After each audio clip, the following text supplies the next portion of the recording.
Dari beberapa kolom komentar banyak teman-teman kita yang bertanya apakah air berbusa atau berbuih di kolam biofloknya ini berbahaya, terus seperti apa cara mengatasinya. Nah, di video ini akan kita ulas tentang kenapa bisa terjadi air berbusa atau berbuih di kolam bioflok, serta apa pengaruhnya buat kolam, dan bagaimana caranya kita mengatasi supaya ikan kita itu tidak terkena apa-apa akibat air berbuih atau berbusa di dalam kolam bioflok. Semuanya akan jelas diuraikan di video ini.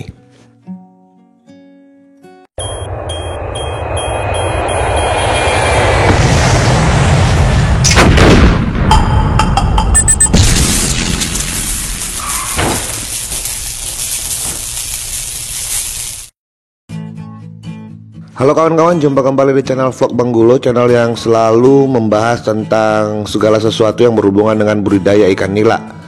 Video saya kali ini berjudul tentang penyebab kolam bioflok berbusa dan bagaimana cara mengatasinya. Saya yakin sebagian besar kawan-kawan yang sudah pernah melakukan budidaya ikan nila dengan sistem bioflok pasti pernah merasakan air kolamnya itu berbuih atau berbusa. Terus kebingungan, ini kolamnya kenapa bisa sampai berbusa banyak seperti ini? Apakah ini berbahaya atau justru ini tandanya apa begitu? Timbulnya busa atau buih di kolam bioflok atau di kolam lain yang dengan sistem pemeliharaan berbeda di luar bioflok sebenarnya merupakan pertanda bahwa kualitas air itu sedang tidak dalam kondisi baik ya. Dan ini kalau tidak segera diantisipasi bisa berakibat fatal terhadap perkembangan ikannya. Makanya memang perlu kita ketahui buih itu berbahaya atau tidak untuk kolam kita. Apakah itu pertanda negatif atau pertanda positif? Nah, untuk membedakan positif atau negatifnya, negatif dalam artian itu berbahaya untuk perkembangan ikan, maka sebenarnya toleransi buih itu bisa kita lihat dari gerak-gerik ikan ya. Jika ikan di kolam kita itu sudah tidak mau makan lagi atau nafsu makannya kurang, itu memang berarti buih itu berbahaya sehingga harus segera kita atasi. Ada beberapa hal yang mengakibatkan kenapa air itu berbusa dan berbuih. Yang pertama itu adalah bisa jadi vlog yang ada di dalam kolam kita itu sudah banyak yang mati. Vlog di dalam kolam itu bisa jadi plankton atau mikroorganisme yang hidup di dalam kolam yang membentuk menjadi gumpalan-gumpalan vlog sehingga bisa dimakan ikan. Itu bisa saja mati karena mungkin kekurangan oksigen atau faktor lain lah. Dan kematian vlog ini bisa mengakibatkan buih atau busa karena dia itu semakin banyak menghasilkan CO2 akibat dia mati ya. Sehingga kolam kita tuh cenderung memang berbuih dan berbusa.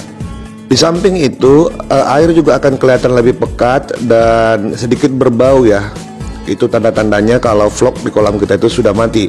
Nah, faktor yang kedua bisa jadi adanya ledakan vlog atau alga blooming. Nah, ledakan vlog ini memang hal yang wajar sekali terjadi di kolam bioflok ya. Ledakan vlog ini bisa terjadi karena kelebihan pemberian probiotik atau bisa juga karena kolamnya selalu terpapar sinar matahari sehingga pertumbuhan plankton di dalam kolam itu tidak bisa dibatasi atau sangat cepat ya. Lebih cepat dari apa yang dikonsumsi ikan. Dan ini mengakibatkan airnya jadi lebih pekat dan bisa menimbulkan buih atau busa di kolam. Nah, salah satu ciri ledakan vlog ini adalah dengan ngecek vlognya ya. Jika vlognya itu di atas 50 ml maka itu sudah sangat banyak sehingga airnya lebih pekat dan ini sangat berakibat fatal untuk keberlangsungan ikan di kolam kita. Faktor ketiga itu adalah banyaknya sisa kotoran atau banyaknya sisa pakan ya, atau overfeeding. Sisa pakan yang terlalu banyak itu tidak akan cepat terurai di dalam kolam ya, dan ini menimbulkan banyaknya bahan organik yang tersisa di kolam. Bisa jadi kan kalau kita menggunakan protein yang tinggi itu akan mempengaruhi kadar kualitas airnya karena mungkin sumber karbonnya juga harus dibarengi dengan baik. Nah, ketika ini tidak benar kalian lakukan, maka akan timbul busa atau buih yang diakibatkan sisa-sisa kotoran dari feses ikan itu tidak terurai dengan sempurna, dan juga sisa-sisa pakan itu juga tidak cepat terurai, akibatnya berbusa dan berbuih dan kolamnya jadinya tidak bagus ya untuk ikan. Faktor keempat itu adalah faktor akibat perlakuan khusus terhadap air kolam. Maksud saya ini akibat kita memberikan sesuatu hal ke dalam air kolam sehingga air kolam itu berbusa. Biasanya kalau kita memberikan garam ke air kolam setelah hujan lebat, itu biasanya menimbulkan busa juga di kolam. Dan tentunya ini tidak berbahaya buat ikan. Atau ketika kita lagi sedang misalnya contohnya melakukan karantina ikan dengan metode penggaraman, lantas tiba-tiba hujan, dan tentunya air kolam itu akan berbusa.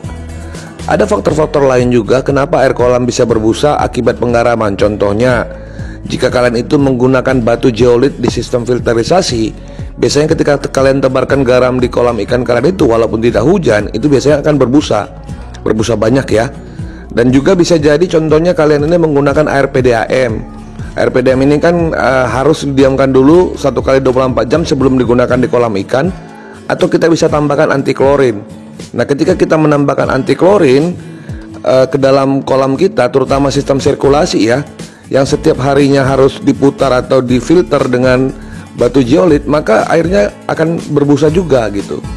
Jadi faktor-faktor seperti ini sebenarnya tidak berbahaya untuk ikan. Ini karena perlakuan kita sehingga timbul busa di kolamnya. Seperti contohnya lagi ketika kita memberikan obat blue chuper ke dalam kolam, itu bisa jadi juga kolamnya berbusa gitu, dan itu tidak berbahaya ya, dan bukan merupakan sebuah faktor yang perlu diantisipasi. Nah, selanjutnya bagaimana caranya kita mengatasi apabila air kolam bioflok kita itu atau air kolam ikan kita itu berbusa atau berbuih.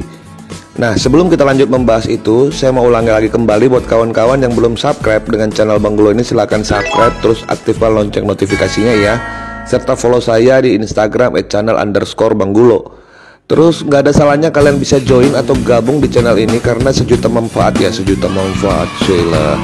Banyak manfaatnya bakal kalian dapatkan ya, baik itu diskusi tentang bisnis budidaya ikan nila atau hal-hal lain lah seputar budidaya ikan nila, serta bisa mendapatkan file-file yang akan saya share lewat YouTube ini ya, lewat video-video saya ya, yang lebih menekankan terhadap manajemen sistem budidaya ikan nila. Baiklah, kita lanjutkan bagaimana caranya mengatasi jika air kolam kita itu berbusa atau berbuih ya.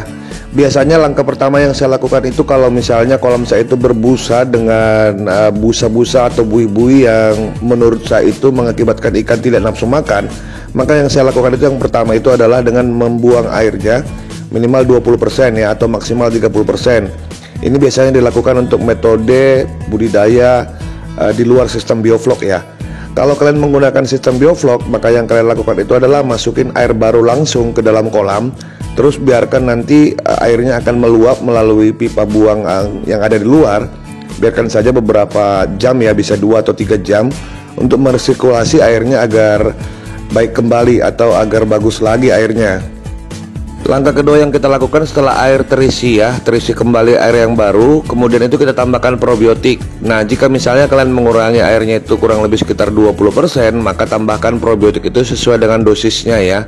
Jadi kalau misalnya dia 20% saja yang terbuang, maka yang kalian berikan itu cukup 20% dari total dosis yang biasa kalian berikan ke dalam kolam kalian. Terus kasih juga molasenya, terus kasih juga garamnya ya. Intinya kembalikanlah probiotik itu seperti yang semula.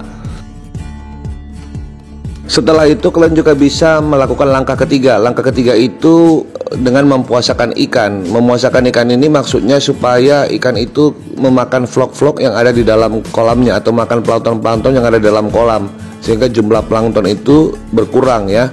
Dan ini bisa membuat kualitas airnya juga akan semakin bagus. Nah, biasanya memang saya itu di kolam-kolam saya itu selalu memuasakan ikan itu satu kali 24 jam itu minimal 1 kali 1 minggu. Itu sudah minimal ya saya lakuin. Dulunya saya lakuin 2 kali seminggu lagi, malah Senin Kamis ya, seperti manusia aja. Nabi ini sekarang itu saya berikan 1 kali 1 minggu saja puasanya. Ini sangat bagus, terapi ini sangat bagus untuk kualitas air kolam ya, sehingga memang vlognya itu tetap bisa dimakan ikan. Lumut-lumut yang ada di kolam juga bisa dimakan ikan untuk sistem sirkulasi. Makanya metode puasa di kolam ikan nila itu sangat baik sekali ya, agar dia bisa mengkonsumsi pakan alami yang ada di dalam kolam, sehingga pakan alami itu tidak mengganggu kualitas air kolamnya. Begitu kurang lebihnya. Baiklah kawan-kawan, hanya itu yang bisa saya sampaikan di video kita kali ini ya. Semoga bisa menambah sedikit pengetahuan buat kawan-kawan yang sedang melakukan budidaya ikan nila. Nah, kalau misalnya kalian ingin dibantu untuk belajar budidaya ikan nila dengan sistem bioflok versi Bang Gulo, kalian bisa beli toolkitsnya itu lewat Instagram saya ya. Di situ saya ada jual beberapa paket bioflok yang nantinya saya pandu dari awal sampai panen ya. Harganya juga beragam. Nah, jika kalian juga sudah punya kolam juga ada paketnya. Nah, itu bisa kalian cek di Instagram, bisa tanyakan saya di sana ya. Baiklah kawan-kawan, hanya itu yang bisa saya sampaikan di video kita kali ini ya. Saya Bang Gula beserta Ikan Nila yang hadir di video ini mohon undur diri dulu. Sampai jumpa di video selanjutnya. Bye-bye.